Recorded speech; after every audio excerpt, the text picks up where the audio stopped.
Teacher sends girl home without pants, realizes mistake when dad shows up. When a father in Florida picked up his daughter from the bus stop, he couldn't believe what he was seeing.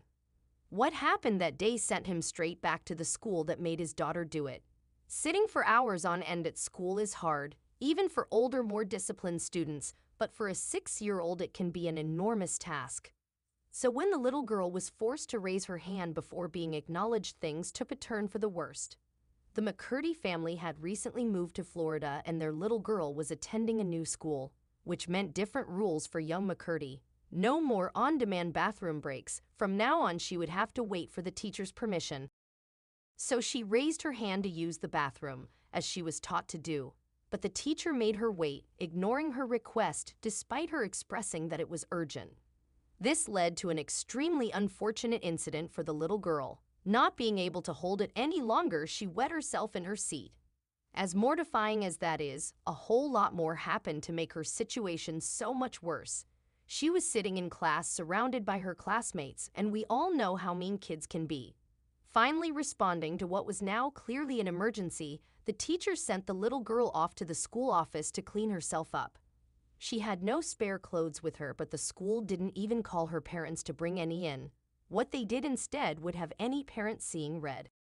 She was handed a part of school-issued panties after being cleaned up, and that was all she was given. Forced to put her soiled shirt back on to cover herself, the 6-year-old wasn't even given a pair of pants to wear the rest of the day. Still, it didn't get better.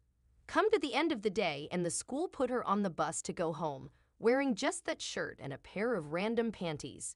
Wearing soiled clothes and subjected to ridicule throughout the day, she began to sob. That's how her dad saw her when the bus arrived. Her dad, seeing the soiled stain on her shirt, immediately lifted her clothing to see what had happened and was livid to learn that she had no pants on at all. He wasted no time in driving straight to the school to find out why his daughter was sent home like this. We asked the assistant principal why my daughter was sent home in just panties and a t-shirt, and she begins to tell me. We thought she had a long enough shirt to be able to put her on the school bus and send her home. That answer was not good enough for Raymond. As a parent, the school expects you to send your child to school dressed in compliance with the school dress code. Yet what they had sent the student home and did not comply with their own school rules. Raymond said about measuring the t-shirt to see if it fit the school dress code, and it failed the exam miserably. That's 4.2 inches right there, and it's still shorter than that. In Belle Terre Elementary School's handbook policy, it states that shorts, skirts, shorts, or jumpers are acceptable if they are within 4 inches above the knee. They made me send her to school in clothes to their expectations. Why couldn't you send my kid home in clothes to your expectations? He demanded. Mom, Jennifer brought up a good point too.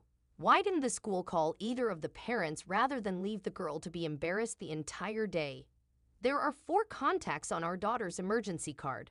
Pick up the phone and call us. We will come to fetch our child. According to both Jennifer and Raymond, the school was well aware that their daughter had a medical condition and that she needs to use the bathroom frequently. Now, the parents have since sought counsel to remedy the situation so that this type of thing never happens to their, nor anyone else's child.